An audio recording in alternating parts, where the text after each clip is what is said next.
Good afternoon. I'm going to call this meeting to order. This is the Personnel Subcommittee Zoom meeting. It's the Gloucester Teachers Association negotiating meeting. Today is Monday, June 14, 2021. The time is 5:00 p.m. We, the school committee and negotiating team, are meeting here at the Gloucester High School Library located at 32 Leslie O. Johnson Road, Gloucester, Mass. We were going to be joined by the Gloucester Teachers Association at 5:30.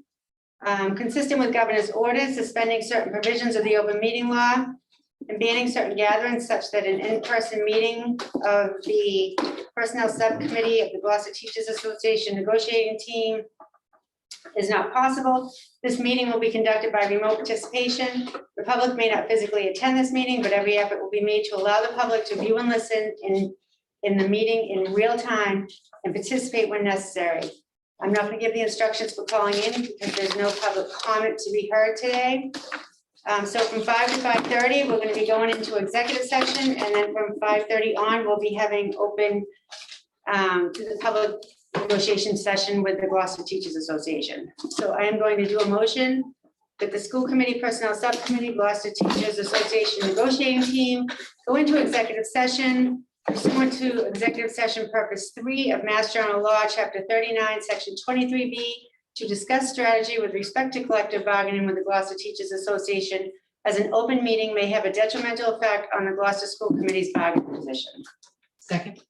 We have a motion, a second. Can we do roll call vote, please? Mr. Poe. Yes. Ms. Prince. Yes. Kathy Clancy. Yes. Yes.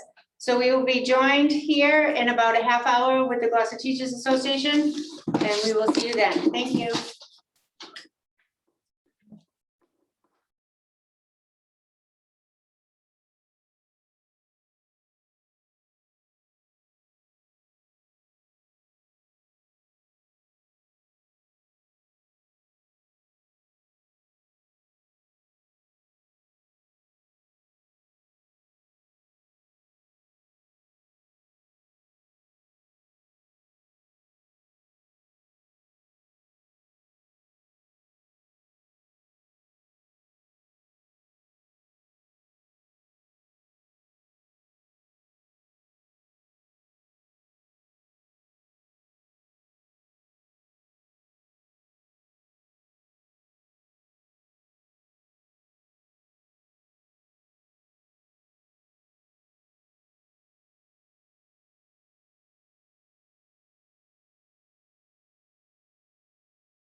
Progress.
Good evening, everybody. Hello. Hello. Good evening. Hello, Hey, can you hear us? reverse today. We Yes. can, or I Okay, can at least. Thank you. How is everyone today? Doing all right. Very good, thank you. You? Very good. How are you guys doing? Good? Oh, good. Tired. Where are you today, Rich? Is that England? No, that's Sri Lanka. I am in Cambodia at Angkor Wat. Oh, great. I'm still teaching Asia. So done in 2 days. World travels with Rich. It's essentially all the places I want to go that I've never been. So I've been, it's magnificent, unbelievable.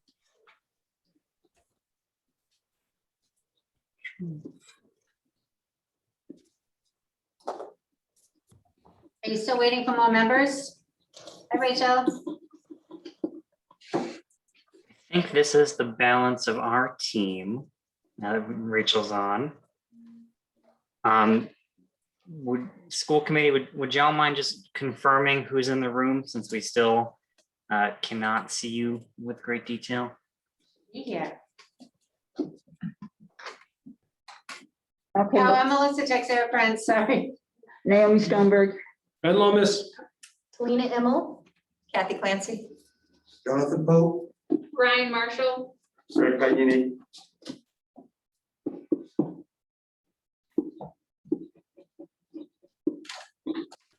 I sent you an attendance sheet earlier today. James, did you get it? I did, but it's blank, so we'll fill it out and send it back and Okay, forth. good, thank you. So Kathy Clancy is not there today? No, I'm here. Oh, you are here. Hello. Yeah, hello. Yeah, in the future, we can try to fill that out in advance, but that would be great. But yeah, I think, In the future, maybe we can all meet face to face, which would be great. I'm sure one day we will again. State of emergency is over when? Tomorrow. That's really exciting. It is. It is. I'm personally enjoying it And the immensely. mayor announced today that there's 0 cases of COVID in Gloucester. Wow. 0. Wonderful news. Great. Great. I think that our hope for today, unless you want to go ahead, Rachel.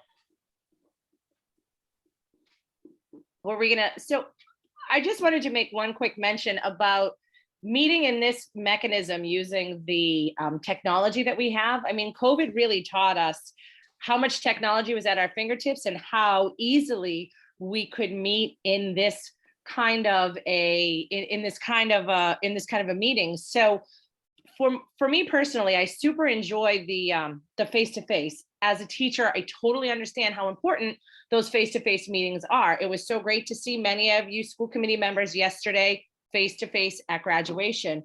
But I also have to tell you that I live out of town. I live in Beverly, not too far, but some of our colleagues here are also out of town. And I have 2 younger kids. So tonight, right now, my husband is off with the younger one at a baseball game, and I'm able to be here with the older one and manage whatever he needed to have, or at least be a body in the house while he's also here. So if he, goes and makes his own pastina, I can make sure he's not going to burn the house down. So I just wanted to say that meeting in this mechanism is so convenient, where oftentimes we have to meet after school or after work for you folks. And I know as a teacher, those after school hours are not always the best hours for us. And some of our meetings can go pretty late at night. And like Melissa, it must be great when those school committee meetings go until 10, 10:30, 11 o'clock at night. You can click off your computer and then maybe go in the next room or upstairs or downstairs, slip into your jammies and climb into bed, right? So it's super convenient.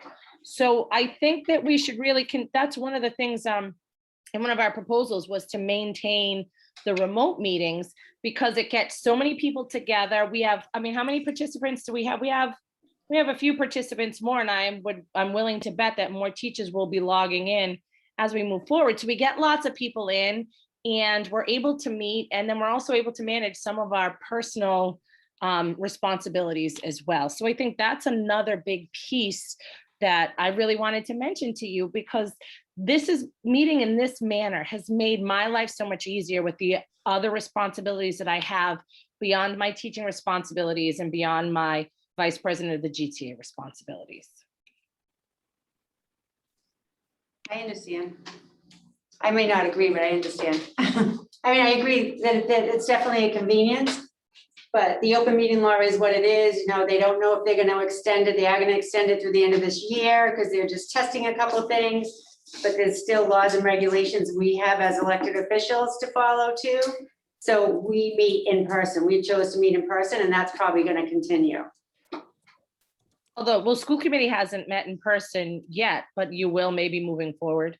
We're meeting, I believe, next Wednesday. Next Wednesday we are. We had to discuss it as a group and we talked about it at our last meeting. And I'm holding a meeting here tomorrow, Thursday night, that is not being held by Zoom, it's in person only.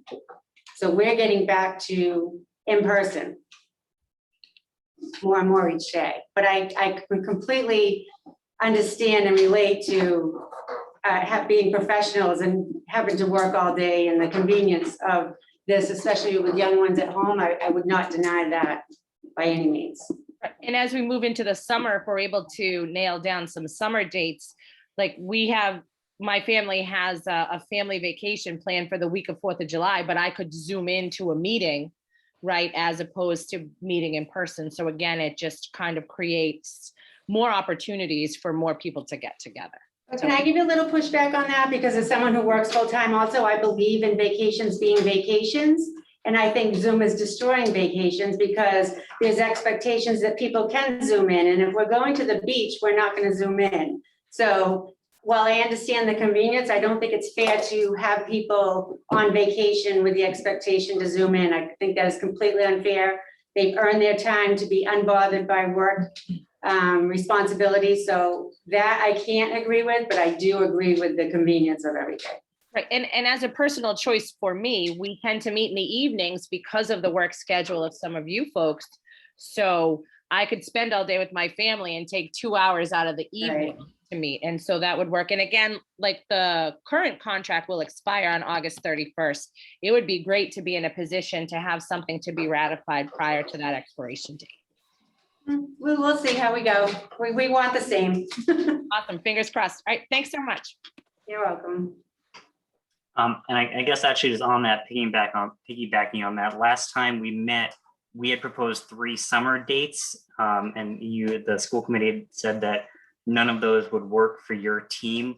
Do you have any other potential dates that you can offer us to take a look at either now or during our caucus today? We're not available in July. People have various vacation schedules. So it would have to be in August, maybe the first week in August, if you have some suggestions. I think we can definitely get you some suggestions after we caucus. Sure, yep. School committee has meetings almost every night through to the end of June. And then a lot of vacations, even some school committee members are already leaving at the end of June. So within our body itself, we're not meeting as a full group because of vacations as well. So there'll be no reporting to the full committee in the month of July. We've been going nonstop, as you have. So everyone's taking their vacation time at the same time now and they can travel now. We have some responses to your May 6th proposals. Okay. That'd be a great place to start. And do you want to share it with I'll us? share with them. 1 second here. Oh, I gotta do that, right? Yeah, let me get it to you, Maria, Okay. because I want to make sure you have the right one. Are you gonna email that to the team as well, or to me or Yep, to just about, Rachel? yep. Yeah, we're Just doing that about now. it. Hang on. Okay. Let me know when you send it then. Okay, it's on its way. It's on its way to Cynthia, James, and Rachel. What are those names on there? I'll forward on to the rest of the team when I get it. Thank you.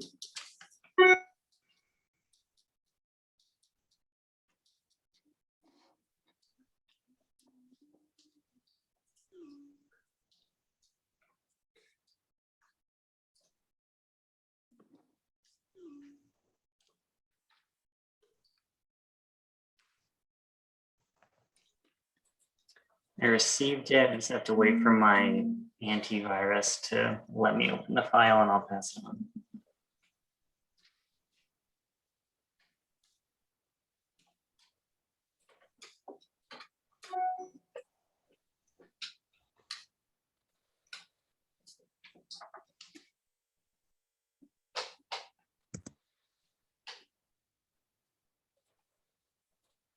Kathy is going to respond to the first one. I thought Ben was. Ben? Yep. Okay.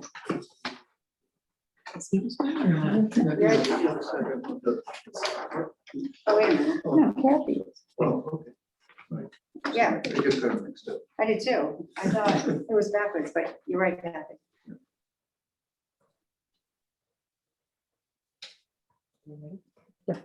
Are you guys ready? I believe so. Make the screen larger and sharing it. So your first proposal was on health and safety committees and communication. And the claim is that the current system for reporting and remediating building health issues does not always work and puts an undue burden on building administrators. And our response is that, you know, we have made tremendous strides in the current operations with the Department of Public Works, and the conditions of our buildings have never been better. The superintendent did a presentation to the school committee on May 14th, where he went over all the ticket processing of this year. And in recent times, you should know the Building and Finance Subcommittee reviews these tickets on a monthly basis at our public meetings. So we are watching, you know, what's going on and what may be lingering on there. And we have been absolutely amazed and impressed by how responsive the Department of Public Works and all of their staff have been, as well as the quality of what is getting done. We're making strides not only in maintenance items, but also a really good partnership in capital items. I think you are aware that we're doing security upgrades at the middle and the high school this summer. We're starting to talk about, you know, the modulars at Beaman and Plum Cove and trying to get that on a calendar. And of course, our new school building is continuing forward at a nice pace. So I just want to point out some statistics from the ticket system. More than 96% of repairs and maintenance requests from this year have been resolved. 46 of all requests are addressed and closed within 1 day. 77% of all requests have been addressed and closed within 10 days. And 89% of all requests have been resolved in fewer than 30 days. There are some building issues which require longer term or ongoing investigation and repeated attempts to fix due to their complexity. A very small number of repair or maintenance work cannot be done within the current school year because it has to wait until students can't be in the buildings. In complex buildings, a small percentage of total repairs is normal and should be expected. The other thing is that the city has one plumber and, you know, he works very, very hard, but sometimes those kinds of items are a little more complex to resolve and they get to it as quickly as they can.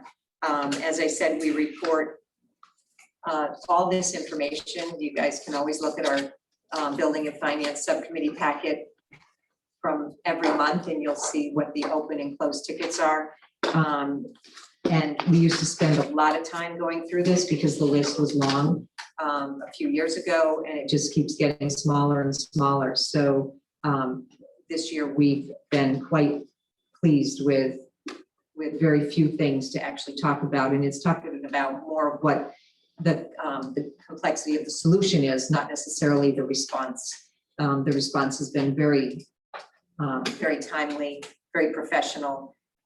Gary Frisch and Ben meet with Department of Public Works Director and Assistant Director on a monthly basis. So we believe that this system has been working really well and it's a very transparent system because of the ticket system that we have. That piece is that we think at the right place for the issues, any ongoing issues at the school level is between the regular meetings between building representatives and the principal. That can be much more direct and much clearer and can be able to follow up more easily with the building principal working with DPW directly.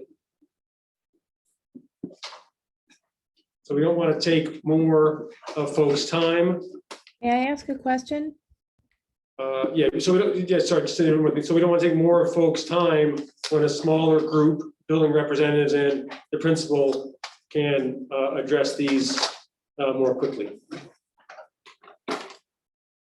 On Kathy's statistics, I just have a question, because you don't have that broken out by school. I wonder if how many work tickets are being put in at Veterans and East Gloucester because the schools, are being replaced. Perhaps the ticket count has gone down.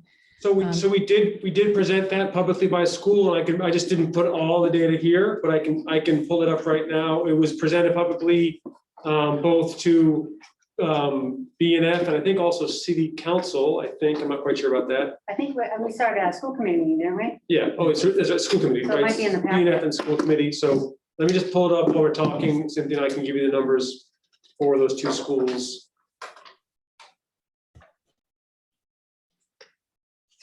I can also forward on to your team.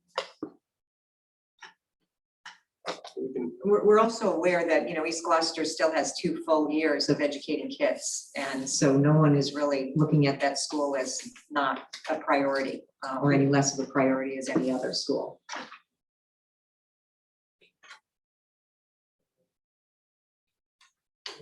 So May 14th, so would have been May 20th. It's actually probably more of a priority because we know there's issues there, which is why we're building the school.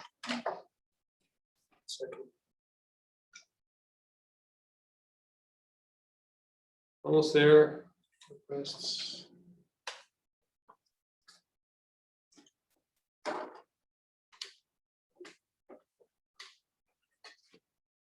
All right, almost there. So this is May 14th, obviously. So by schools, at that point, West Parish had 52 requests that were resolved. Veterans had 28 that were resolved. Plum Cove had 66 that were resolved. East Gloucester had 59 that were resolved, and Beaman 67. So again, across the 5 schools, 67, 59, 66, 28, and 52. So 4 of them were being 52 and 67, and 1 vets was at 28. And then in terms of open tickets still, at that point, Beaman had 3 open tickets, East Gloucester had 1, Plum Cove had 2, Veterans had 0, and West Parish had 2. So I can forward this to you as well. And yeah, so did that answer your question? Thank you. Is that for 1 year? For this 1 year? That's this current year. And so at that point, on May 14th, 630 tickets have been resolved and 25 were still open. So I believe that's 96% have been resolved at that point. And Ben, correct me if I'm wrong, any teacher can create a ticket Yeah. and there's a response back to the teacher. So there's back and forth communication to know when they're open and closed as well. Talina can add more to that. So yes. I don't think that's uniform across the Teachers don't district. make the ticket. Okay, I'm sorry. Teachers email their principal, the Okay. principals make the ticket, but I can add, there's a CC line, so any teacher who requests it, I copy them Okay. on the ticket, so they see the back and forth. So there is an ability for you to get that immediate response to know when the ticket is closed if you want. You just have to ask your principal to add that part to the technology. I also have one more question. Is there follow-up on the school side to check that these tickets are actually being, the repairs are actually being completed before the ticket is closed? I'm presuming positive intentions here, but it seems to me that if we're just talking with DPW on one side, we're only getting kind of one side of the story, and we should really have a follow-up on our end. But the to- principals are involved because the principals are in charge of their buildings. It's their responsibility to make sure, correct? So the principals are following up with all Mhm. the repairs to make sure that they're being completed. So when DPW closes a ticket, anyone who's copied on the ticket, if they update it or if they close it, I get an email. And so then, yes, at that time I check. Okay, thank you. It just creates quite a cumbersome situation for our larger schools as well. At the high school, it's not the principal who puts in the tickets. Actually, we have to alert Joan Dolan, our secretary, and she's the one that has those tickets that are created. And so sometimes we don't always get that feedback that we need. Sometimes tickets are closed and we're not giving explanations as to why, and we're not clear if some of the repairs have been done. That's been the experience at the high school. And the high school still has several issues that have been ongoing for many years, or several years as well. Some of the leaking issues, especially in the electrical shop, and the library still leaks after that roof was replaced as well. So there are still some ongoing issues, and the whole mechanism is pretty cumbersome. So from the classroom perspective, where some of these issues are, we just definitely wanted to point out that the DPW, they're out there slaying all day and killing it, and we're super grateful for all of the work that we do. But from the classroom perspective, where some of these issues are, it's hard to know what's going on, especially in the larger schools. Okay, good. I was just gonna say, then I think the process, it's not, this is not a contract thing. This is a process within the school that you should ask Joan to make sure you're copied. Exactly. If you're the one that has submitted the, the issue. And James obviously delegated it to her, so to me, that's an inner school issue, so I think you should have a conversation with your principal to talk about getting more feedback, because there is that ability. Yeah, and we also know that, there, some of these lingering issues of leaks happen in certain wind.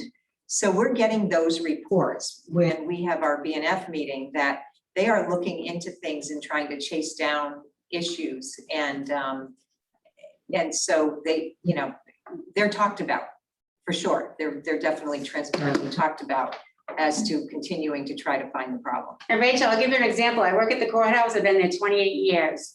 Every single northeast storm, I have to take my trash barrel and put it up at the front of the room under a certain ceiling tile that we replace at least twice a year, because you can guarantee it's gonna leak. And no matter how many times Phil Kukuru goes to the top roof and removes seagull, hay, and everything else, that leak is still there. Even though that leak is under warranty from a roofing company, it still leaks on certain storms.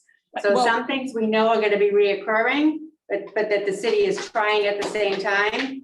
And you get to that, be that expectation. Does that mean it's acceptable? No, but we know that the best that can be done is being done, and every now and then on certain storms in the Northeast, there's still gonna be a little bit of wetness some places. Sure, but what the high school's gone through since the reconstruction in the mid-90s, when a lot of these problems arose because of the work that was done by the contractors, right? Not even any city people. These issues have been going on for well over 20 years. We had to wait for that 20-year marks for the loan or whatever, so that they could finally fix the roof.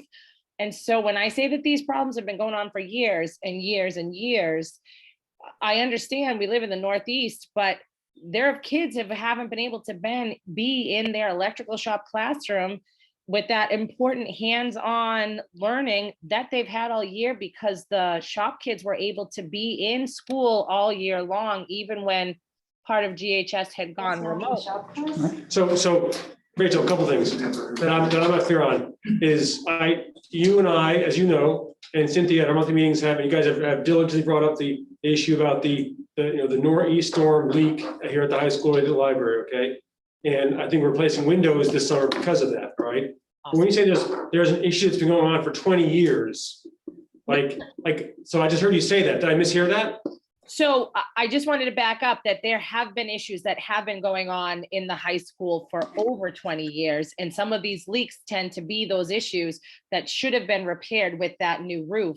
And they continue to be ongoing issues. Wait, so I think I just heard you say there are some issues that are going on in the high school that have been going on for 20 years, meaning a leak or leaks or have been going on for 20 years that haven't been resolved, like specific issues or different or the same type of issue. Is it the same leak, or is it the fact that it's leaking? The fact that it continues to leak.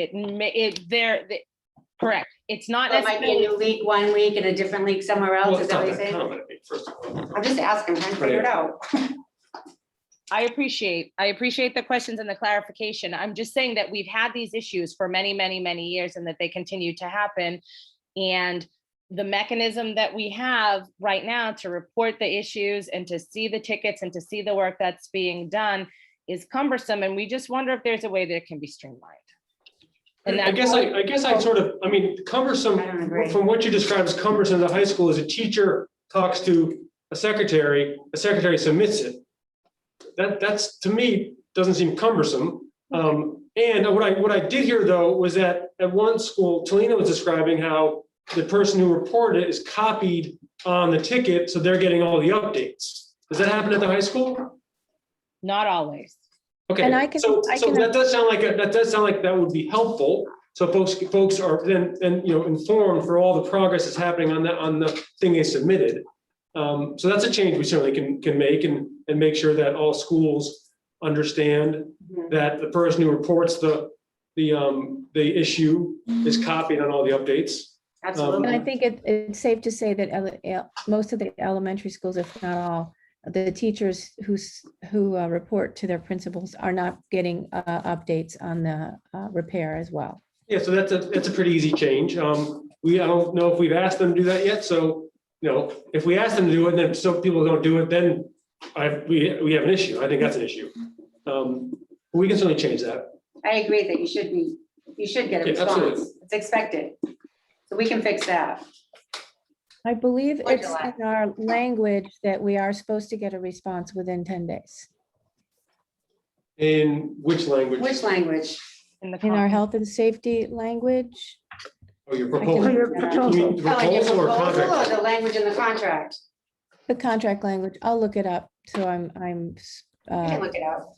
Well, I think, I'll just say sort of more generally, it sounds like we found at least one common ground solution, right? Making sure that everyone's CC'd on the updates. But I think that, the idea of something being cumbersome, even if the actual reporting is a quick email, I think it's pretty indicative of, even while that these folks on the negotiations team and the folks who we've been working with, we're not fully aware perhaps of the breadth of the sort of stuff that you all are reporting, and we'll be able to take a look through that. So one of the key things with our proposal originally about reporting out to the community was trying to find a more streamlined, a less cumbersome, everyone to put it, a way for folks to access this without perhaps needing to turn into the right moment of a building and finance, a BNF committee, or to find the exact correct school committee packet. So I think that there's a lot for us to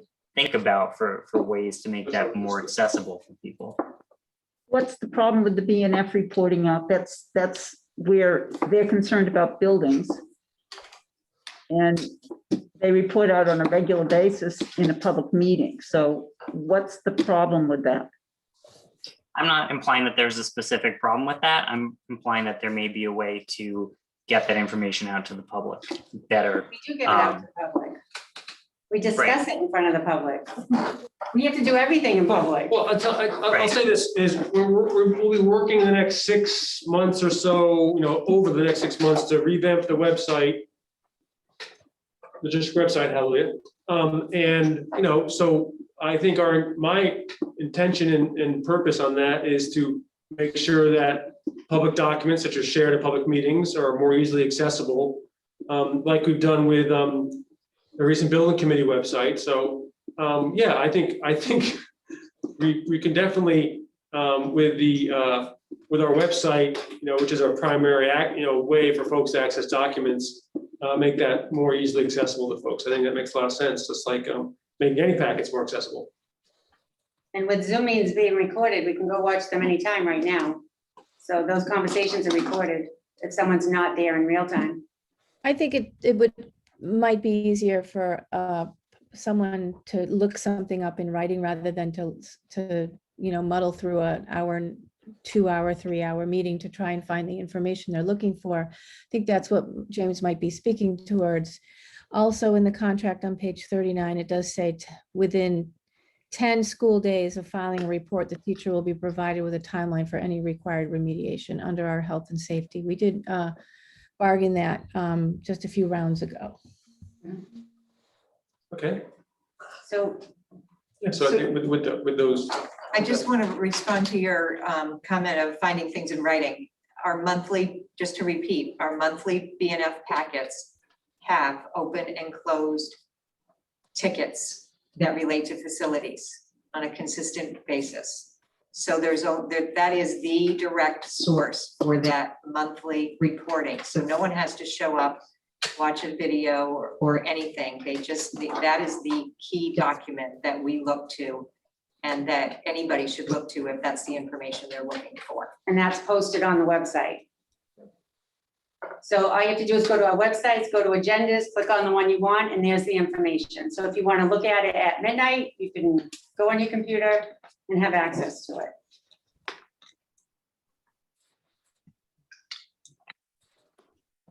So perhaps we should move on. Okay. Okay.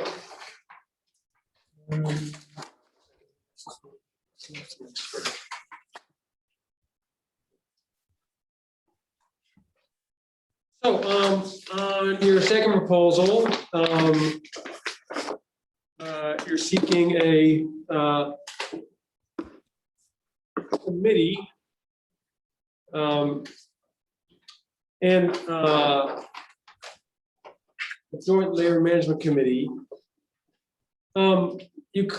The claim is that teachers are disengaged and not supported.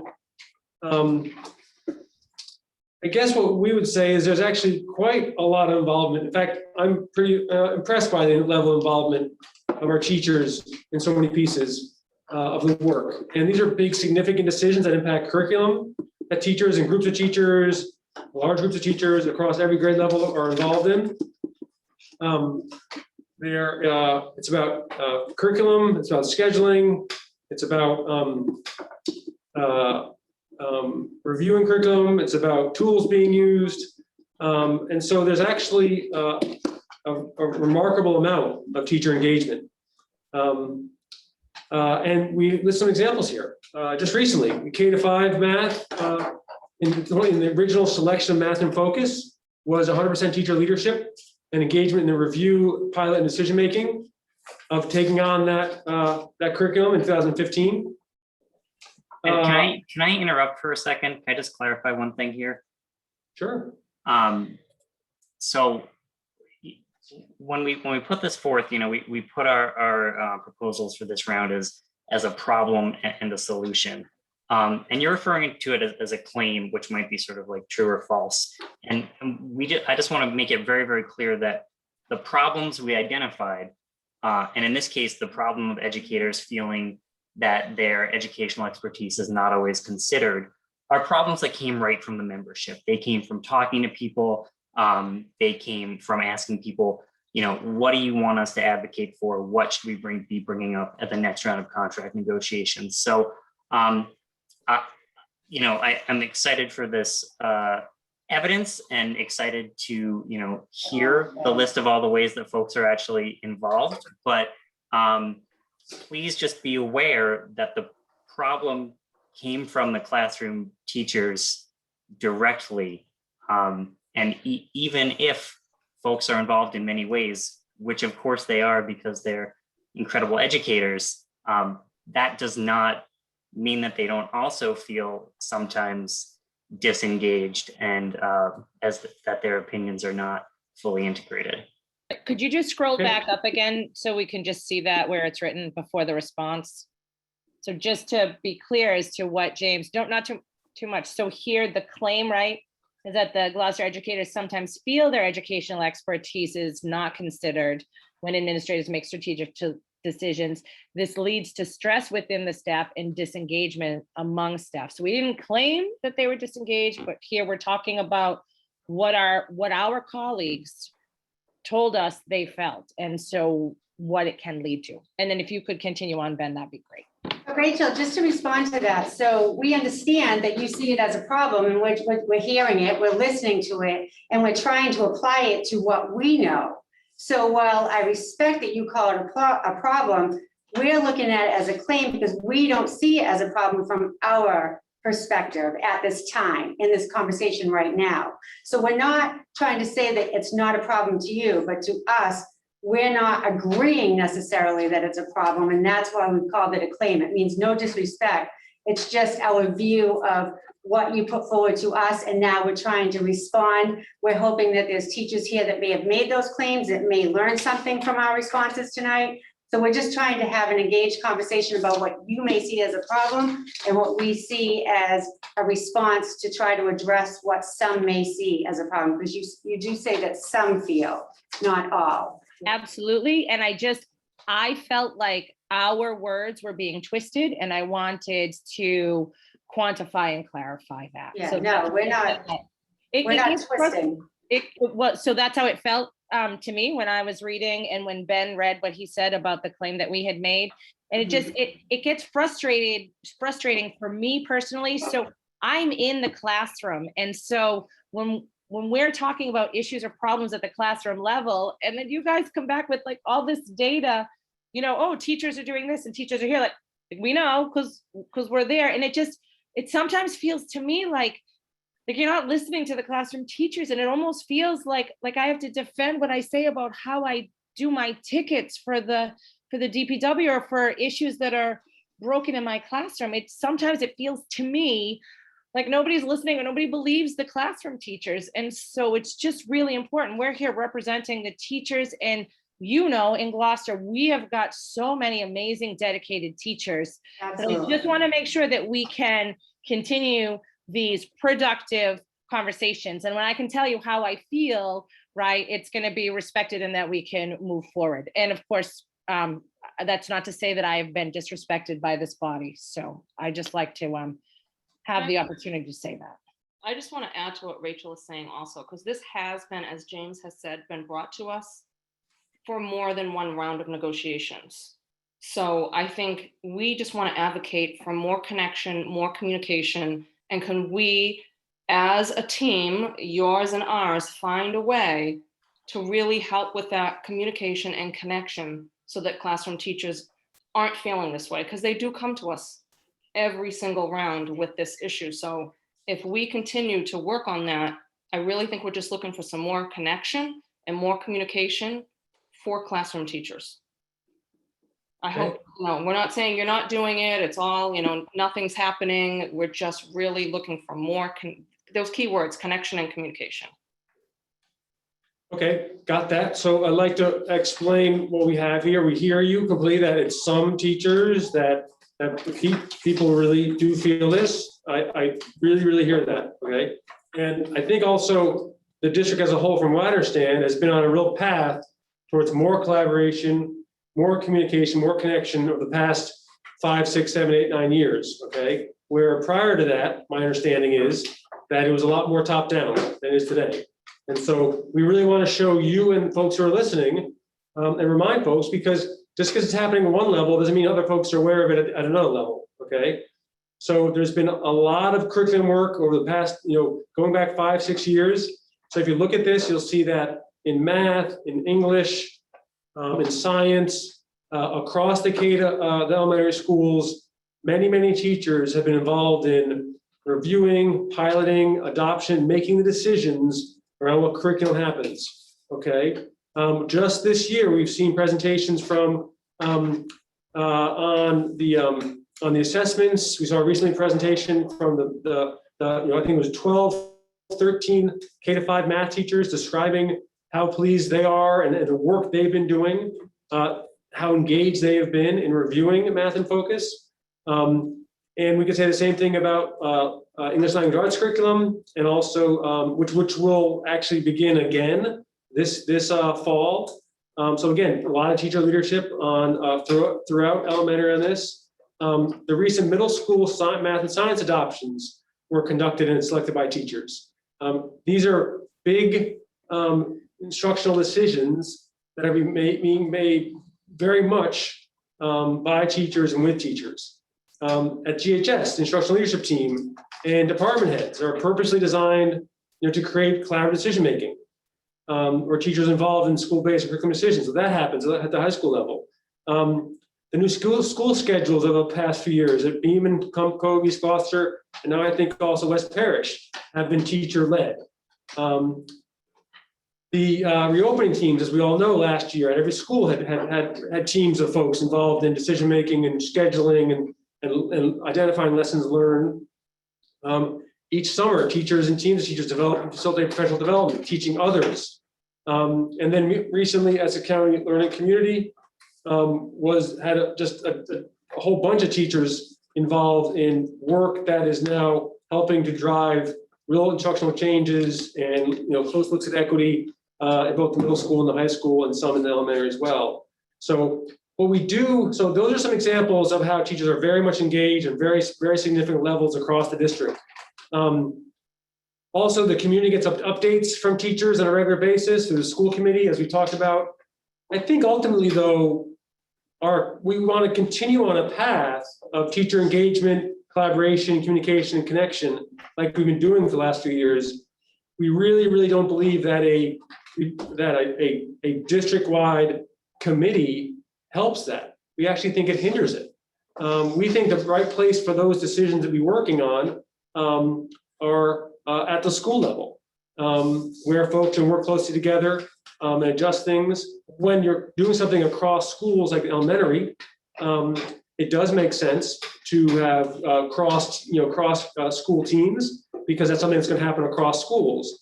So we really believe that this approach would be harming the path we're on, which is continuing to have a lot of collaborative leadership, a lot of decision-making in the hands of teachers. And we want to continue that by continuing the path that we've been on for a number of years now and make that stronger.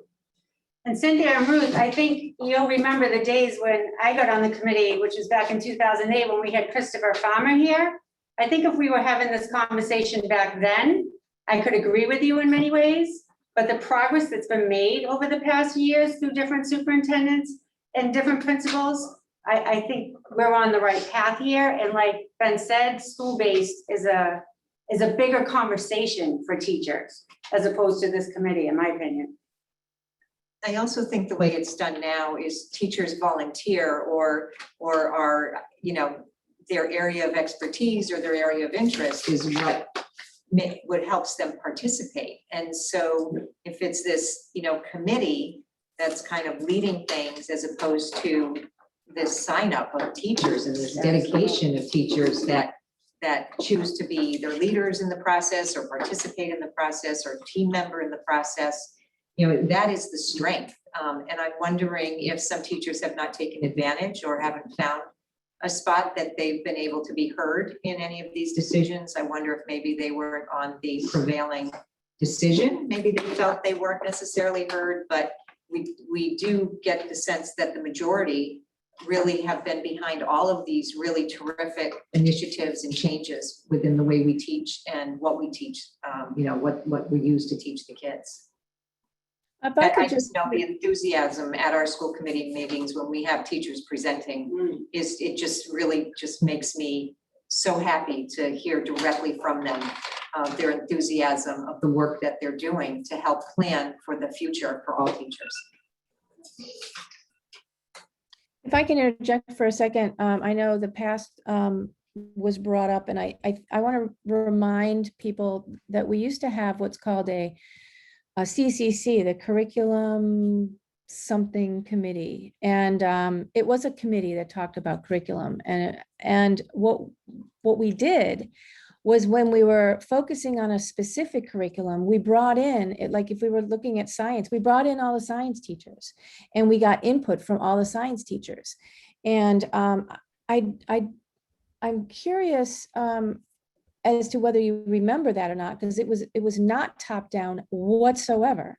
It gave more teachers the opportunity to have a voice. And I think, Kathy, when you mentioned that teachers may have not been on the prevailing side, teachers did not have an opportunity to vote. I mean, there are some pilots going on.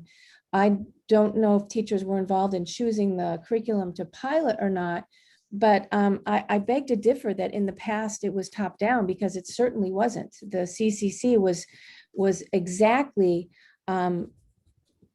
the opposite of that, because we had experts brought in on a curriculum from all throughout the district. So, and it worked very well.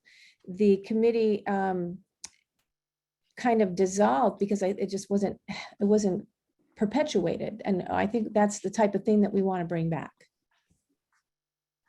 I just And know I when I think- started on the school committee, you know, a handful of teachers had, that was one of the things they shared with me on the side, that they just felt all the curriculum was being decided upon by, they didn't know who was actually, they didn't know. It just happened and they were given it to implement. So I just see the way it's evolved over time and the numerous examples. I mean, this is a part of the list, but it's not the only list, and it could be much longer, that there's just larger groups of people helping formulate and form what our district is all about. I have to speak to the CCC because I was the secretary and I took some really good notes and I do. Can't really hear you, Teresa, can you speak up, please? Okay, can you hear me now? Very little. Not so great. Oh, sorry, it's my Chromebook. Can you hear me now? A little better. Little better. Okay. I have to say that if I will be happy to research. I was the secretary of the CCC, and I do remember at times we had 20 to 30 teachers in the room gathering information, offering information, and a timeline of what each curriculum for each grade level was doing. And I have to say, it was pretty impressive. And we also had administrators who came by, or program leaders, and they gave their 2 cents. It was a shared committee, and and unfortunately it did dissipate, but it When did certainly it wasn't. dissipate, Teresa? When did it stop? I have to go back, Melissa, and look at my notes, but I do know Cheryl Olson was the chair. So I'm going to say it was sometime back in 2008, 2009, but I'm just guessing. I do not have the documentation in front of me. And if I can find it, I will and share it the next time. Shane Trubish, I believe, initiated that, and she was outstanding in her field, as you know. And Kathy, I know that I have no doubt that teachers came to you on the side and said that they didn't know who was choosing the curriculum. And honestly, that's what we're hearing now, is teachers are coming to us saying they're not getting a say in the curriculum. So we kind of have the same thing going on in both scenarios, and we want to come to a working a solution to this. So, I mean, you're hearing from one, some, we're hearing from others, and we're kind of both hearing the same thing. Yeah, can you so- tell me what your version is of the math program getting involved? Our first example? Our How did you version- see that come about? Well, I think that this might be a piece where, you've given us, I think, a lot of examples to directly think about. And as you know, we've got another 50 or so members on here. I might propose that we move on to the next piece and have those conversations with the membership with both of these framings, and then bring it back to you with sort of a fuller response to these pieces. I just ask one question. What would this committee do? Would this committee determine the curriculum in the district? So Is that that's your proposal? it's not, and I think that that's sort of an additional thing that might be worth clarifying now and to move forward on. And I don't think that we realized that this needed an additional set. The Joint Labor Management Committee, it isn't necessarily an executive, like a mini school committee or something. It's not setting policy for the district. What it is it's providing a place for at the district-wide level, the union and the administration to come together in a representative body to address issues. And some of the issues that we've brought up here in bargaining might be the sorts of ones that could be addressed in a JLMC. If, for example, as we were just talking about, if people were not being fully CC'd on their ticket responses and that was emerging as an issue, that might be one thing that we brought up. Curriculum certainly could be a part of it if there was a desire to pilot a new curriculum and the administration and the union wanted to solicit input from teachers, that could be a part of it. Or talking about, what the time constraints or how that might differ if you're trying to hit certain objectives during the course of the school year. But we didn't put a size limit set on the JLMC. There's nothing stopping it from being, 5 representatives from every school, from the teachers, and then significant numbers of administration as well. This would be a place to not just hit on curricular issues, but any sort of relevant issue that would require discussion from the lens of the union, the administration, and also just the general lens of supporting Gloucester students in the best possible education they can get. Keep in mind, if you bring the school committee into this and with equal numbers, then that you have to comply with open meeting law, taking notes. So this becomes an active subcommittee, in my opinion. So just keep that in mind too in your thoughts. Great point. So you do mention policy changes here, but then you just said it wouldn't be policy.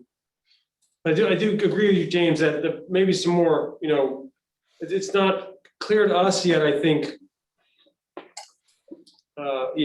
So it's not clear to us what you guys are really saying here. Great. We will get a clearer proposal together with some of the exemplars that would be relevant here. And also look at the authority of the committee. Is it an advisory committee? Would have to be. So you'll We'll get back to us you on with a that. fuller answer. Okay. Yeah. Thank you. Yep. Just one other thing, if there are concerns about the tickets, can't you bring that up?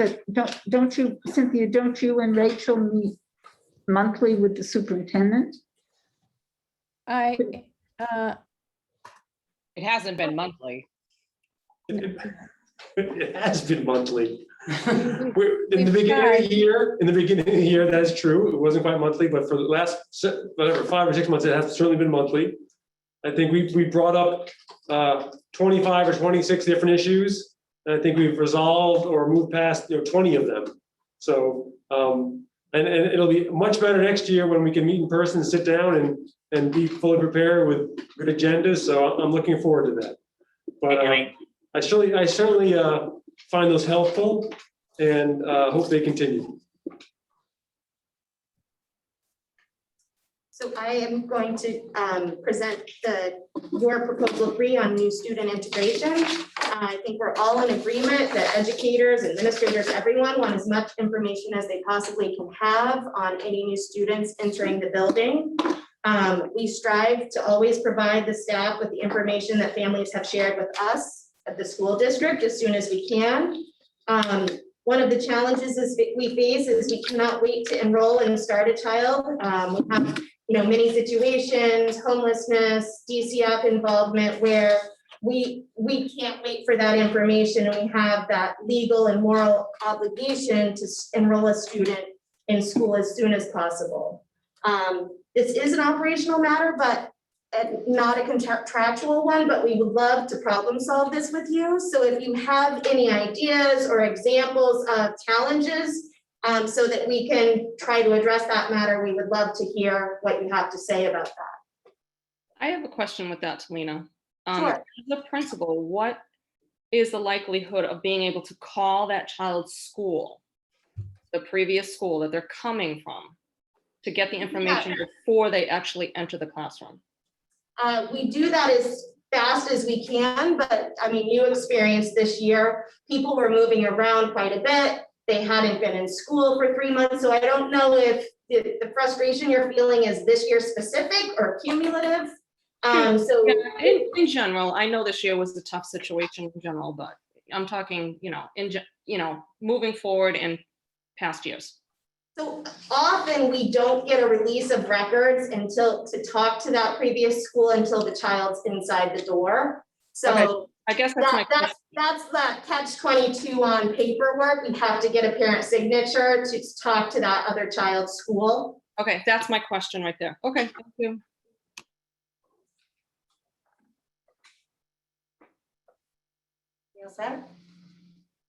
Other thoughts?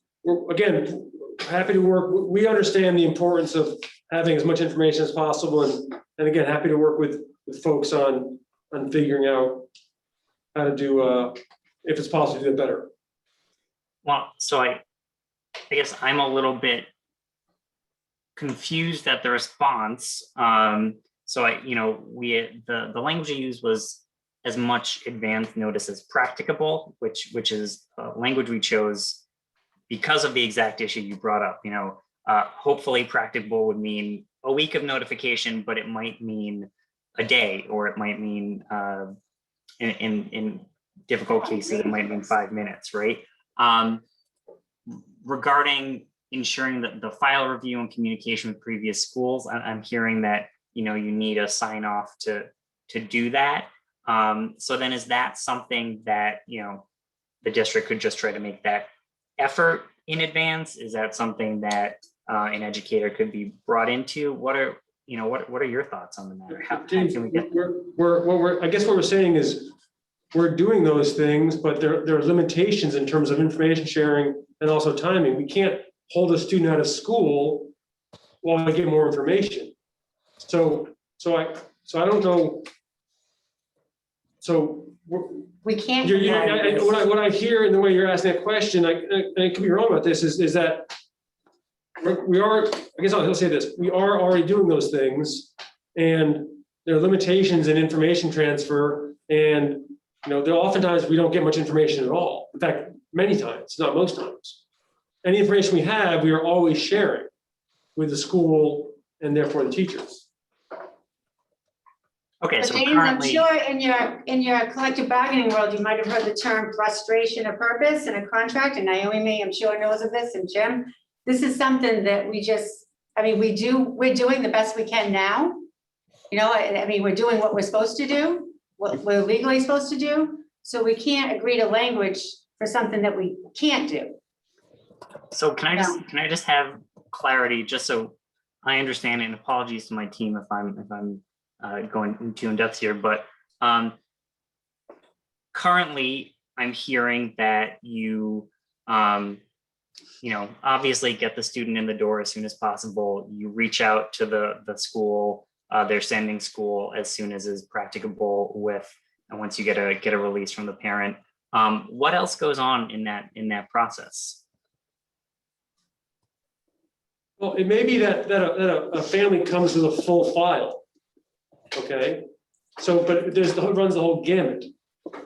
So, there is and sometimes to show up at our door, and kids have not been in school. Maybe, interrupted education. Or they've just come to the country and they have, and have full documents, but don't have, and so we can register them, but they don't have school records. And then we have to get those school records, whether it's from another country or from, another state. So, but our process is we have to verify that there's, that the child belongs to the family. We have to verify their address. We have to verify, I guess, I'm just trying to think off the top of my head, what else? Birth certificate. So we have to get records from the families. And once they have all those records, then we enroll the student. Whether or not they've given us full information about the school record. School record is not required for enrollment. All the other pieces are. So then if they haven't already brought their school record with them, we then pursue the school record.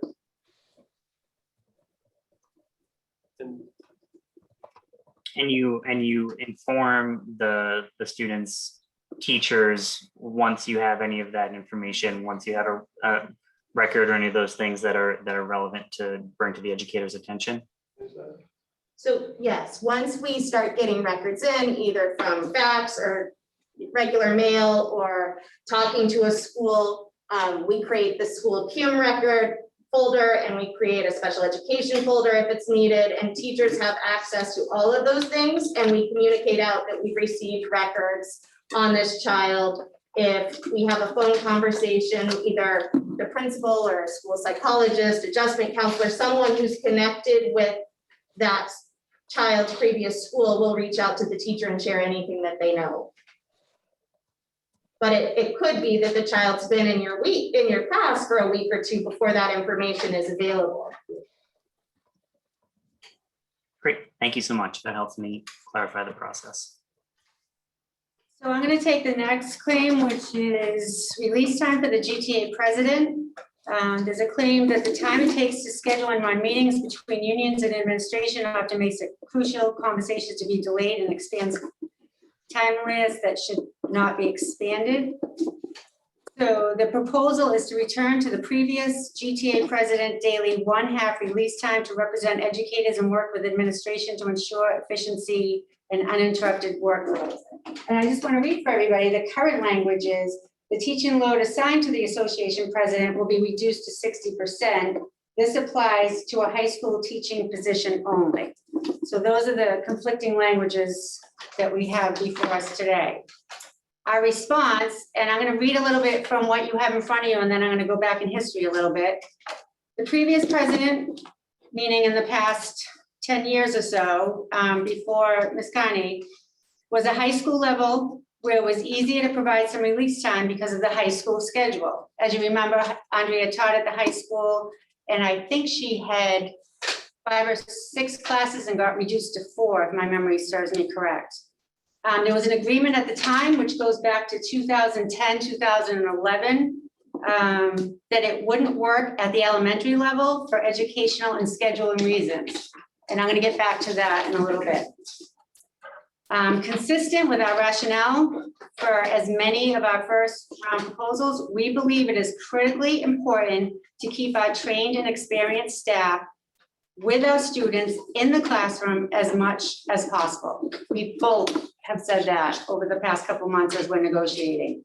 So we believe it's our position that this proposal works counter to that priority, because it would take teacher away from the students for half a day. When necessary, we have made arrangements for the president to attend meetings during the school day, which goes above and beyond the language that we have in the contract. Further, even despite the early success of the GTA district administration, monthly meetings, both sides can work to make these monthly meetings more effective next year. You just heard Ben, how he says he enjoys those meetings and learns from those meetings. Certainly not being in the midst of a pandemic and having worked together through a pandemic should one of these factors be one for helping the collaboration. So something I did since we last met is I went into my basement, and I have the papers that smell here to prove it, and looked through all our past negotiation conversations regarding this issue. And I see it starting in 2010 and 11, and if you remember at the table, because some of you are still here, for the school committee side, it was myself, Tony Gross, and Val Gilman. We had Richard Sapphire as the superintendent, Hans was here, Cynthia Carney, Andrea Pretzler, Deborah Goldberg, Cynthia McNamara, James Cook, Amanda Lamatia, John Andrews, Ruth Flaherty, Connie Richards, Jill Coleman, Shane Trubridge. These are the people that have been involved, and Teresa also, I'm sorry, I forgot you, were involved in this long conversation over the past years. And if you remember, we did have a really good conversation when we agreed to this about how, first of all, was the school committee willing to reduce time? And we eventually agreed, but the language that was very important, which we agreed to 2 contracts later, was recognizing that this would only work for a high school position. And I believe even Jill Coleman helped your group understand that when there was questions. But we knew that we weren't going to bring in substitute teachers for half a day. That was not even going to be a consideration. If that was to be considered, I can assure you the school committee at the time would not have even voted to approve this language, because we really want our teachers in front of their students all day and not having a substitute teacher involved in the teaching and learning. So I have the notes here. It talks about how that clause was sunsetted for many years. In other words, we had to agree to continue this language, and if we didn't agree to it, that this language would go away. Somehow, over the past years, after 2016 or 17, there is no record that we agreed to extend it. However, the language is still in the contract as it stands today, and that's our concerns and our beliefs stand behind the language that's in the contract now. That it wouldn't work for elementary and it wouldn't work for O'Malley. And nothing has changed since that first conversation back in 2010. Our beliefs are just as strong of how we would like our teachers in front of their students all day, or as much as possible during the day. So I have my notes here, and I'm sure somebody may have their notes, but there's many on this conversation. We wanted to be able to help the union and assist them by giving some time during the day. And the compromise was that it was a high school teaching position only, and that we would reduce that time by a certain percentage. Thank you, Melissa, for that summary. And I'd like to continue with a little historical summary, if I could. Going back even further, Cliff Brooks was a president who had release time, and he was at the high school level as well. I don't know if there was a sunset clause, but he was also, granted release time from the high school. Prior to Andrea, Mary Rudolph was an elementary school teacher. And from what I understand, she was offered release time at the time, but she declined. She didn't have release She didn't have time. release time. She did not have release time because she declined. She had a para who covered for her whenever she needed to. She also had an office behind her classroom where she could take phone calls. What year was this? Is this like 2000, no? It was after Cliff and before Andrea. So what year are we talking about?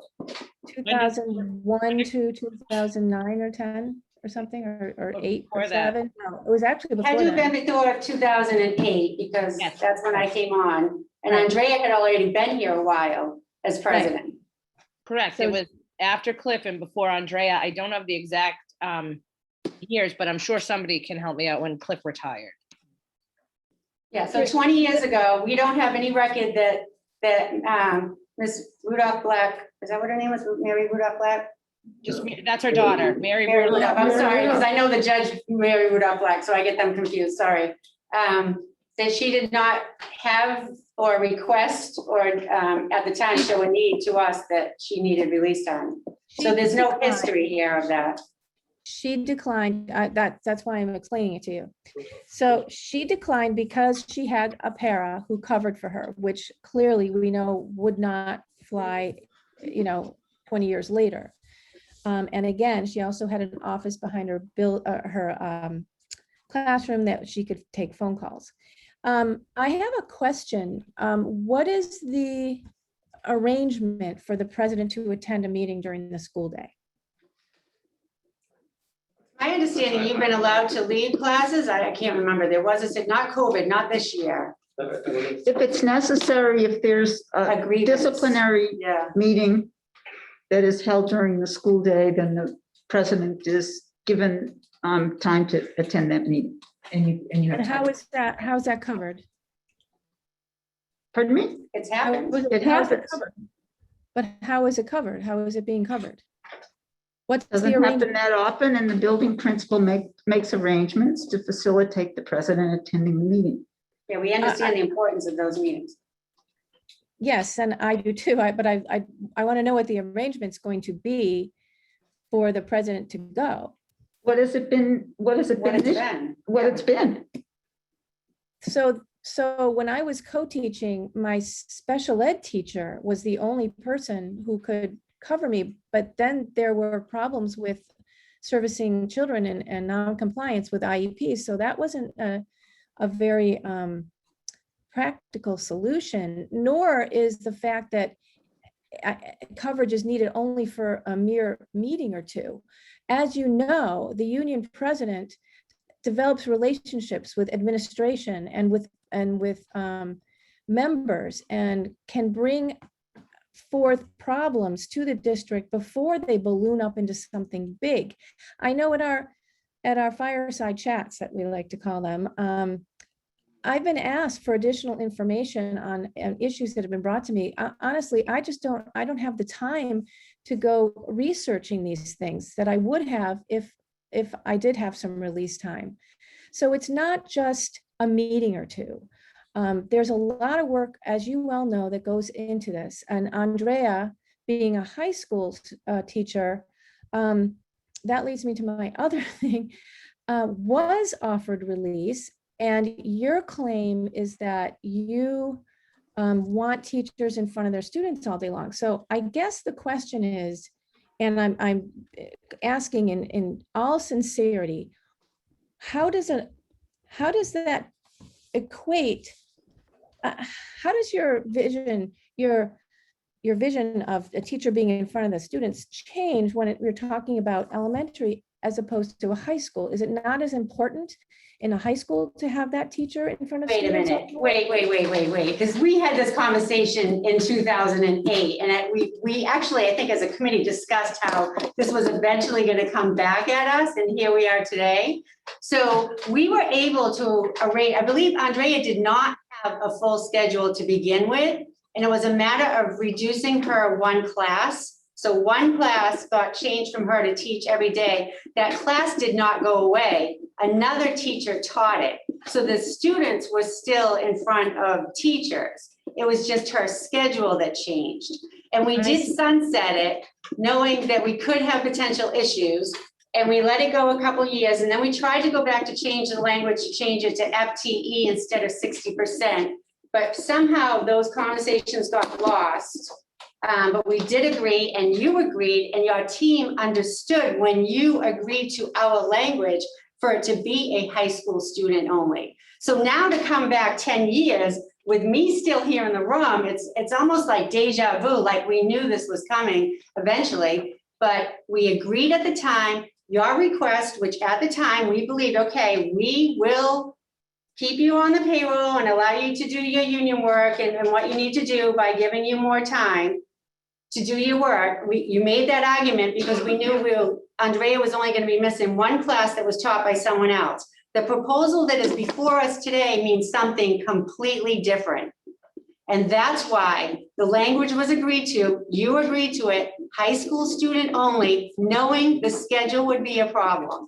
So it doesn't have anything to do with us not respecting the rights of the union or being able to have conversations. Conversations can be had after work. You know, it doesn't have to be done during the school day. As you say, people are available by Zoom all day long, you know, so we feel a teacher, especially an elementary school teacher, should be with their class, working with those IEPs and 501Cs and whatever else is involved. 504Cs, 501 is the money, 504Cs are. So I apologize for that. I'm involved in too many different things, so my numbers get mixed up. But the teachers should be in the classroom, as you said. And we knew that when we agreed to this language years ago, which is why we said high school student only, which is why we're now having this conversation now. Teacher. Thank you. Thank you for that. Sorry. Can I, Rachel, go ahead.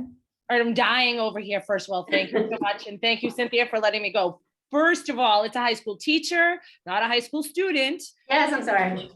Second of all, I'm sniffing this paper and it smells disgusting. Sorry. It's been in my basement for 10 years. So Andrea was a program leader in the social studies department at Gloucester High School. So because she was a program leader, her teaching load that should have been 5 out of 7 blocks was reduced to 4. She was then reduced an additional block so that she only taught 3 blocks in the morning. And those blocks were all completed by 11 o'clock. So somebody didn't teach a class for her or anything. Her teaching load was reduced. Right, but did she have one class that, okay. Way back in the day when Cliff Brooks was the union president, he was a program leader for science. And in those days, in the early, probably through the late 80s and early 90s, his teaching load was reduced from 5.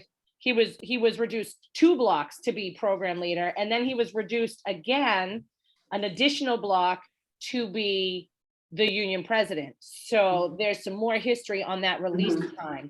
Now, we completely understand and agree with the importance of having teachers in front of students. And we recommended that joint labor management committee so that we could continue to work together and improve relationships.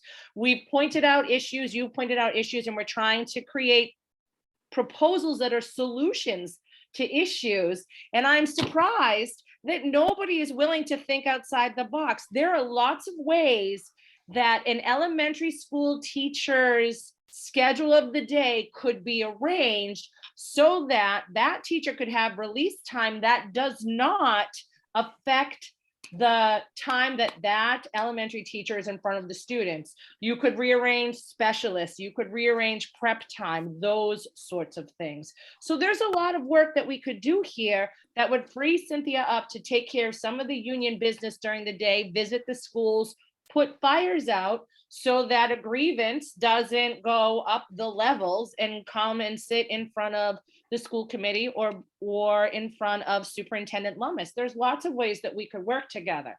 Some really, Your proposal is half-day release time. but Are you it's saying- negotiations, like, don't we negotiate? Isn't there some give and take? Can't we discuss this? May I continue with what I was saying before? Half day does mean that, I do need time to prep for my class as well, because I still have, will have the full curriculum if that's the case, Rachel. However, as Rachel said, we are in total agreement that substitutes don't take the place of regular teachers as much as we love our substitutes. And there are other ways to do it, including the same way that another teacher took Andrea's class and Cliff Brooks' class. Perhaps there are other teachers, whether it be hired teachers or not, to take over the rest of the day for my You're classes. proposing we hire a teacher to help this happen? Excuse me, for that's what I heard. Excuse me, for whatever person, not necessarily me, whatever person is in this position should have other teachers cover. If it's hiring one, then perhaps that's what needs to be done. Well, I don't see the difference between someone at the high school taking over for another class. That just means another class that they're not covering and another class that's not being held. I mean, nevertheless, there's classes that either have to be covered by a hired teacher or classes that don't happen at all. So the bottom line is, we see this as discriminatory. You can say that we agreed to it 10, 12 years ago. However, there was no other choice at the table. We didn't have it was no release time or it was high school only. We had a high school. No, we discussed, sorry, I'll let you finish. I understand, Melissa, that from your point of view, what you stated. No, I have the reason- notes that we discussed how this wouldn't work at an elementary level. Right, I understand, Melissa. There was The only agreement at the reason- table. May I finish, please? Yeah. The only reason, and you stated in your response here, is the scheduling. That's the only reason why it would only work for a high school teacher. We're saying that it makes our union suffer. It makes the district suffer when we can't maintain our union district relations, and that there are ways that it can be done, period. Thank you. Can I just ask a question? Are you suggesting that the committee spend money and hire someone to fill in for the president? We kept it pretty open intentionally in this sort of problem solving thing. You say that though. Well, that would be one option, right? You could hire somebody else at halftime to do it, but I think it's reductive to just say that. I think that Rachel and Cynthia both said it very well. If it's an issue of coverage, as Melissa was saying, then we can be creative in ways to figure out coverage. And that, again, as we're talking about all of these things, and as we're talking about continuing to try to get the best education for Gloucester students, right? Education statewide is historically underfunded, both in dollars and in bodies. So certainly there should probably be more teachers hired for next year. Perhaps part of that could go to the union president.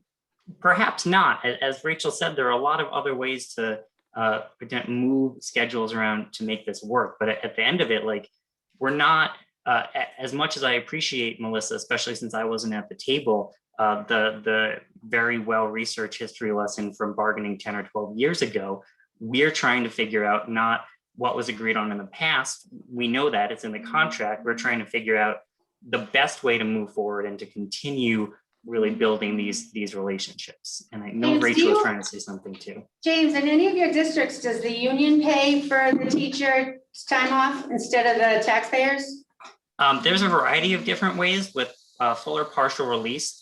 Sometimes the union does contribute some towards the amount of time that is spent. Has that conversation been discussed between this group as an alternative to a proposal? Are you bringing that up? Because that could be No, something that we could I'm consider. asking if those conversations were discussed before you put this proposal forward. We had a, go ahead, Rachel.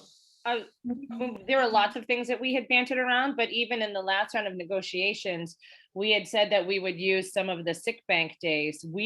The teachers who contribute to the days that are in the sick bank, our own sick time, our membership is willing to utilize some of those sick bank days because there are well over 7,000 in the bank right now. So use some of those days to pay for that release time. But sick banks are for sick time, so now we're expanding what a sick bank can be used for. That's concerning, but I understand your creativity, so I appreciate that. I think we understand where each party is coming from in this. And we based our proposal over past practice too, and how it was funded. And it wouldn't be the taxpayers, it would be our union members. Now, that's where the real beauty of the sick bank proposal comes in, because those are days that members have put into the bank that are benefit days that members have given up that could then be used elsewhere. But I agree with Naomi. It sounds like we're at least understanding where each side is on at the moment. Thank you. Hold on. Mentorship. No, yeah, we're not. We're almost done. Okay, so your proposal 5 was about an equitable mentorship program.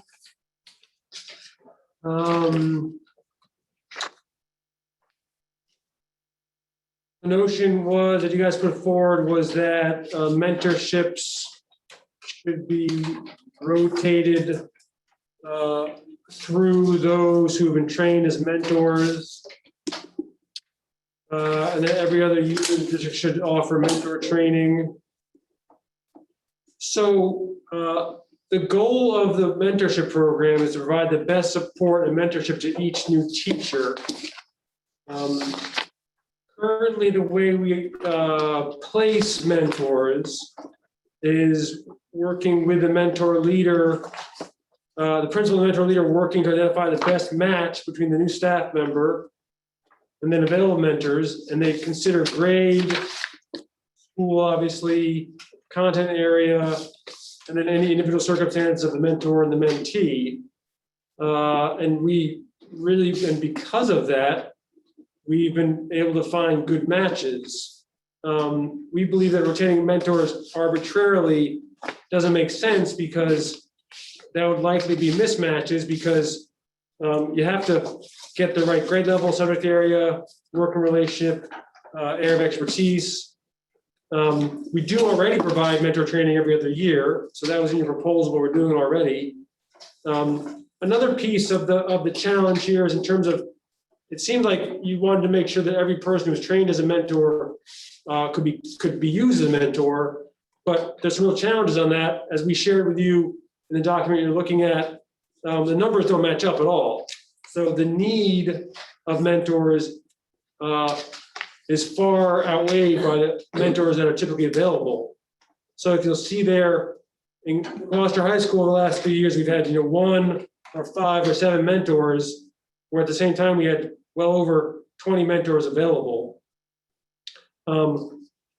So any given year, the majority of mentors can't be used, even over multiple years. They won't be used, partially because you have to have a lineup between what the person, what the mentor is trained in and teaching, to some degree, at least some connection, compared to what the mentee, who the mentee is and what they're teaching.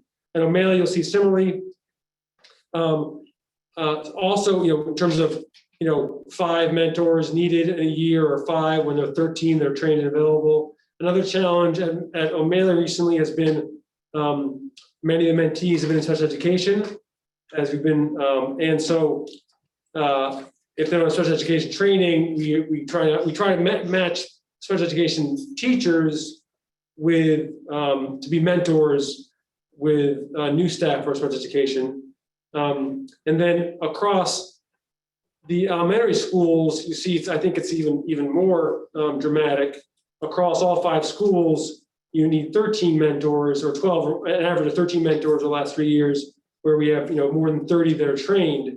Of course, you want to have a match at each school. So then it becomes, if they're, more one school less than another school, that it's very unlikely that, especially with the number of folks we have trained at this point, that folks will regularly be getting a mentorship, a mentee. So really do believe that it's not about rotating folks. It's not about just making sure that there's equal distribution, but that we are really achieving the goal of making sure there's a good match between the mentor and mentee in order to best support that new teacher in their beginning years. Can I add something here, Ben, if you're done? Yeah, of course. Thanks, Ruth. Yeah.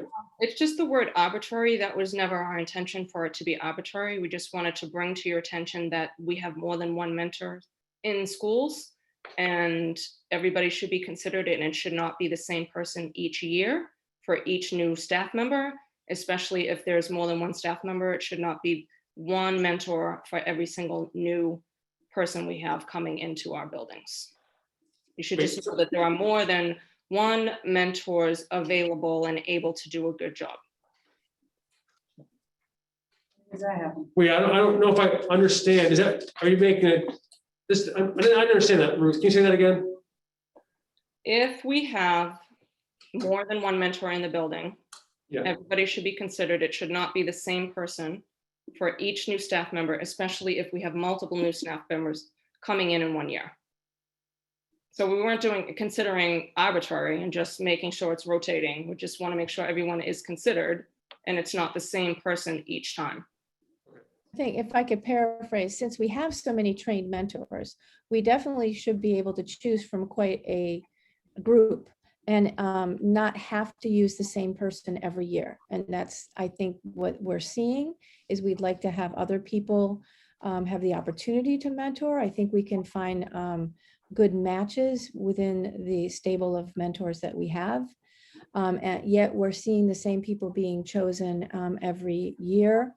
And that's, I think we want people to have their experience being mentors as well so that they can get better at it. And we'll have a district that is able to support our new teachers more widely and across the board. And I think Teresa had something as well. Sorry to interrupt. Okay, I switched computers. Can you hear me now? That's much better. Awesome. Okay. To speak to your data here for O'Malley as the mentor program leader, yes, there were several new special needs hires. However, as I was trying to scramble and work through this, we realized that there were several that had professional status and they had already gone through a mentor program. So as we went through that paperwork for documentation and they were able to show it to Greg and Barbara Dundon, the numbers went down. Other matching, I'm going to speak to something that caught my eye that you're trying to match. Matching is good, absolutely, especially within a school. However, we had a new ELL teacher and a lot of his background came from Asian related schools. He actually taught, and I can't remember if it was China or another country. However, what was it? Yeah, it was China. It was China. Thank you, Matt. So this teacher was unable, and he splits his time between O'Malley and another elementary school.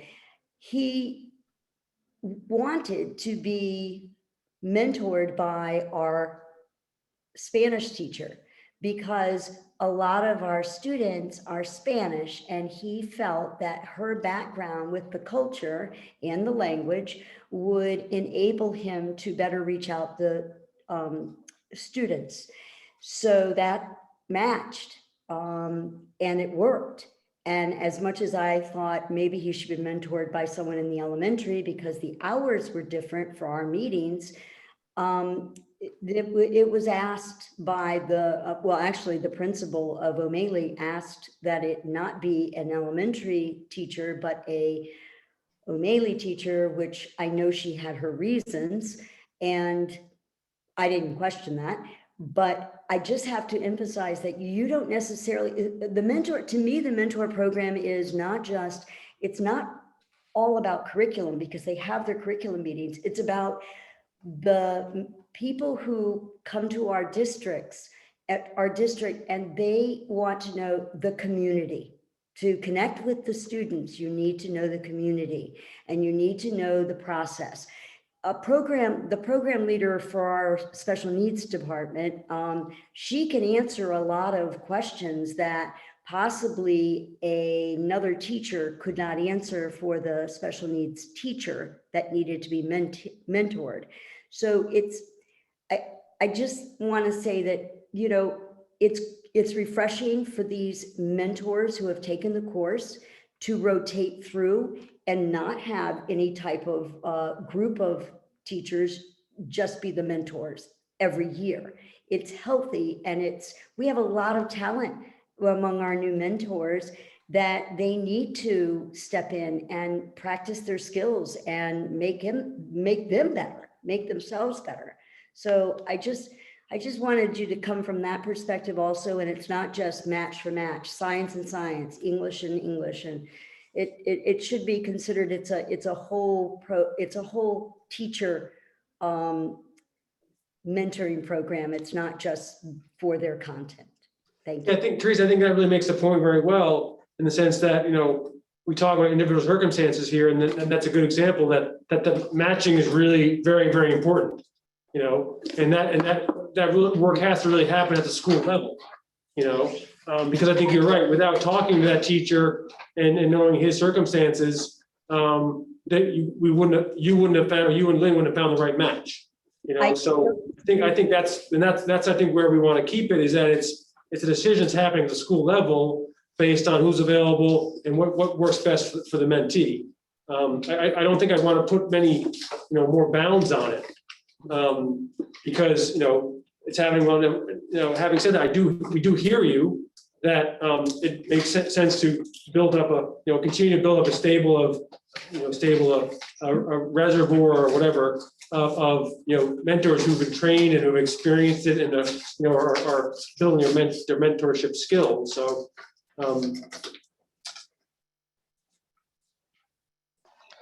If I could jump in real quick, I think one of the things that Ruth had brought it up was the fact that we have a lot of people who haven't been called on yet to do this, and so we want to get more people do it to do it. Now, with that said, for those of you who are at home watching, if you're an experienced teacher, Teresa and I will be offering the mentoring course this fall along with Amy Clayton, and so we're going to expand our numbers, hopefully, and we'll be able to, if you take a look at those low numbers, maybe we'll be able to fill some more people in at all those schools so that we have a much larger group of mentors at all those places. And I know from my own experience, I've been able to talk with James at GHS about who should get in there.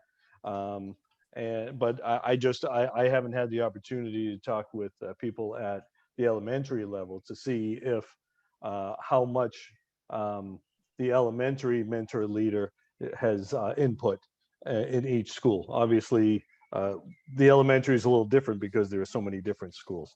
But that's something that we need to see. And Amy, I guess, is taking over, and I'm sure she'll have the opportunity to talk to each of the principals to see who good mentors would be for each of those schools. Rich, I fully appreciate the shameless plug. That was well done. That's why I try.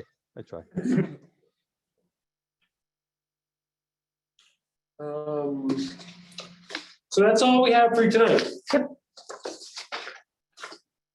So why don't you give us some dates in August?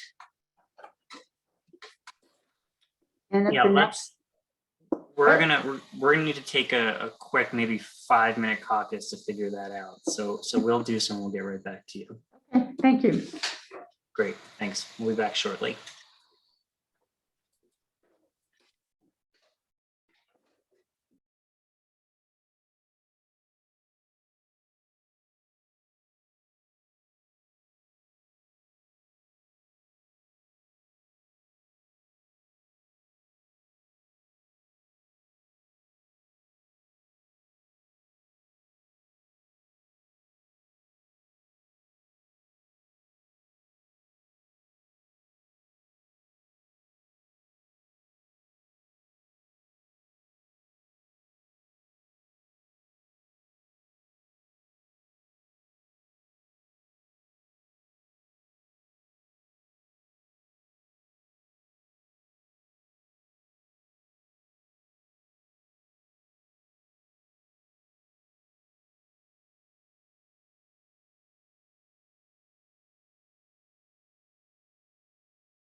scares me every time it tells me this meeting's being recorded. I know.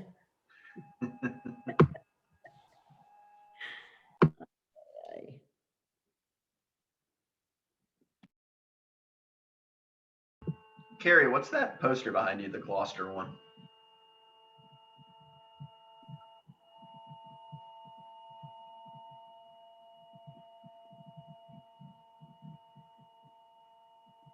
We lead with the date or do we lead with the responses?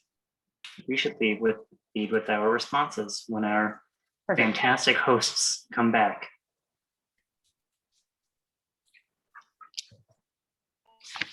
By the way, anybody who's here participating, if you want to take that mentoring class, just let Barbara Dundon know you're interested. I don't know, Rich, we lost 15 people between when we went to caucus and we got back. Maybe they all jumped off to sign up for that membership thing, I for that think- mentorship. Well, I think half of them was the school committee side of it, so. Yeah, Good they're all man. emailing Barbara right now. Awesome. So school committee folks, if you guys are ready, we'd like to get our responses to you for today before the end of our scheduled time at 7:30.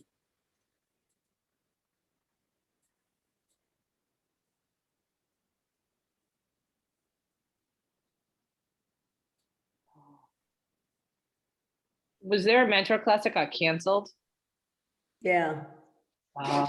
Yeah, we didn't have enough people signed up. Rich, you get any signups there? Any signups? We're assuming a lot of people left to go email Barbara Dundon right now. She's gonna be mad at you. Okay, do you have a date for us for our next meeting? So actually, before we get into talking about the dates, we'd like to actually give you some responses that we have for your proposals that we haven't yet responded to. And so as you recall, we responded to a number of the proposals that we initially received in our first meeting. I want to say it was May 6th. So we have some responses for the proposals we received subsequently. And so we sort of divvied up the workload, and to keep this brief because we're approaching the 7:30 hour. The first two proposals on the grievance procedure we had previously rejected. That brings us to the third proposal on the salary payment. And that proposal we accept.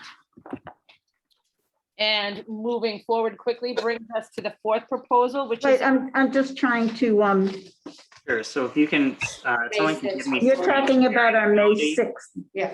Yeah, May someone 6th, can give me, number Okay. yeah, someone give me screen sharing, I'll share it, and you guys should have it in your emails as well.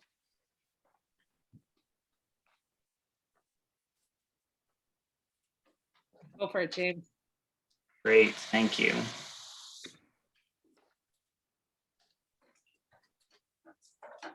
So again, that proposal number 3, which was on the 27 pay periods in those years, when the period of work occurs prior to the start of the school year, we accept adding the 27th pay period.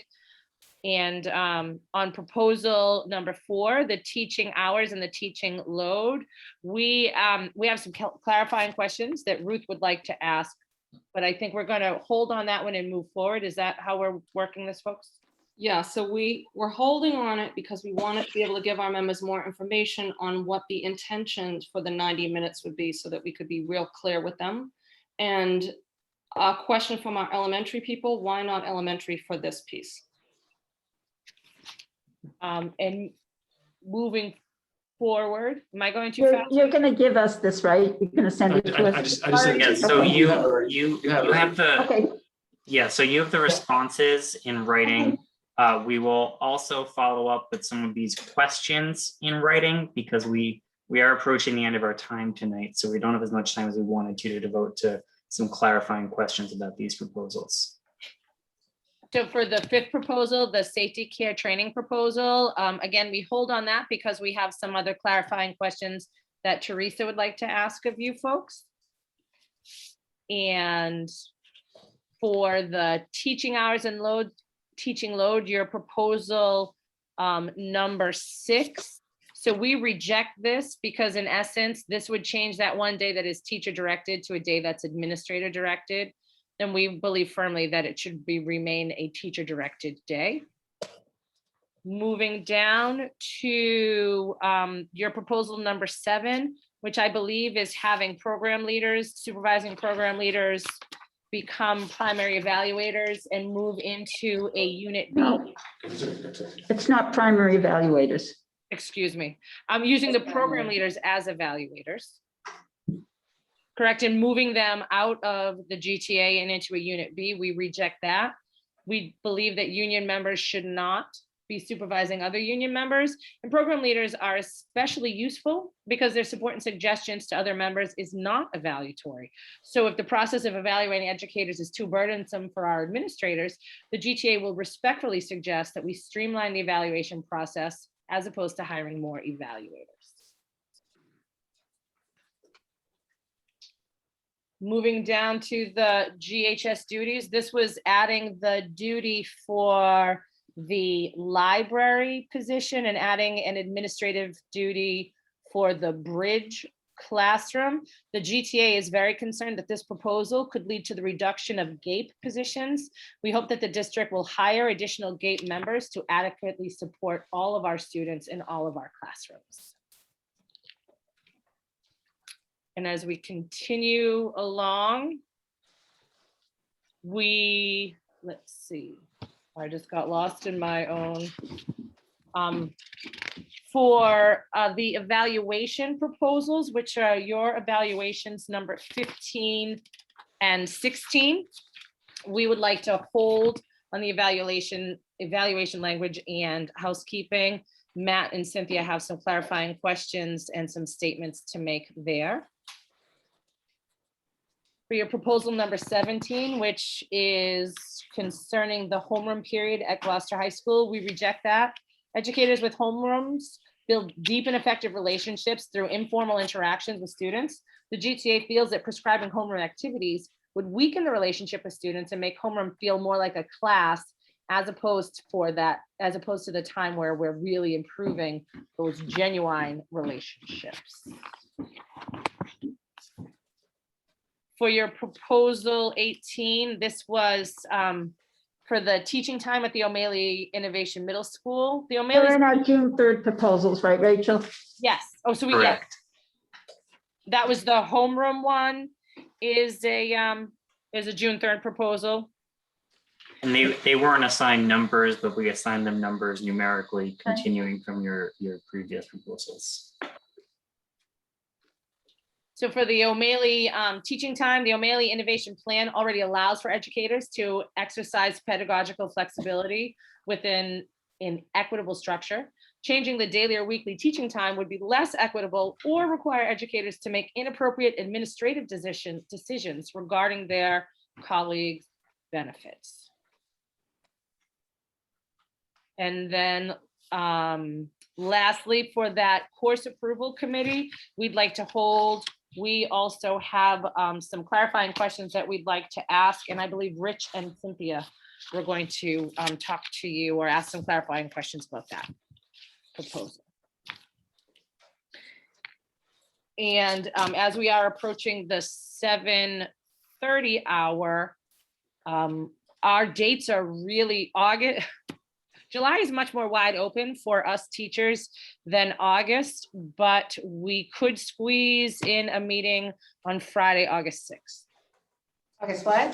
6th? Friday. Friday? During the day, can be during the day. You have no idea how difficult this discussion was. We did not want Fridays either, but we had a couple of dates in July and we were thwarted there. So unfortunately, Friday in the first 2 weeks of August, Friday the 6th or Friday the 13th were the only dates that we had open. So can the 6th happen during the day as opposed to this time of the I work day? during the day. What'd you say? I work during the day. Friday is a work day. Until when? For the rest of my life till I retire. Would you like to No, wait for me to until- retire? Because I'll until what? gladly retire and do this all day You're long. welcome to retire, Melissa. No, when do you work until on Friday? 4:30, Uh, full time, in person. What time would you like to meet on Friday, Melissa? 4:31. Sure. You're gonna meet from the office, or will that 1 minute give you time to get home? Well, we'll probably start in the car and then I'll walk in the building by my phone. No, I'll be 4:30. I can actually look and see. I can't guarantee it right now, but I can look to see if I can take some time off that Friday, but it would require me to look at my calendar at work to see who else has the day off. So if you want to just hold the day and decide a time, I can see if I can leave early, because I'm willing to do that. Well, I prefer meeting in the evening because then at least that gives me time to work on my tan during the day. Oh, maybe I'll go to the And beach with you and we can. I have a commitment at 8 o'clock that evening. I'm not meeting that late, Naomi. I need my. I have a concert. They're doing concerts again at Shaylin Lu. Oh, how exciting. You want to do the 13th We'll hold instead? 4:30 on the 6th unless until we hear otherwise. How's that sound? Perfect.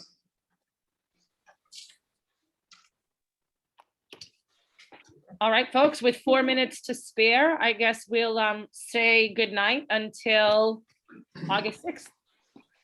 Thank you very much. Okay. Good night, folks. Thanks, everyone. Take Have a good care. end of the year. If I don't see you, have a great end of the year.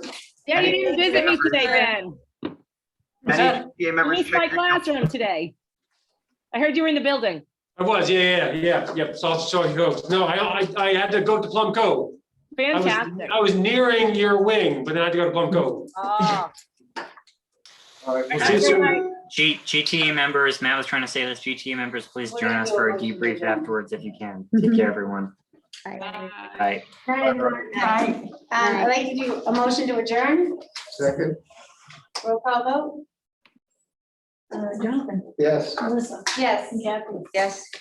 Thank you, everyone. Good night. Good night.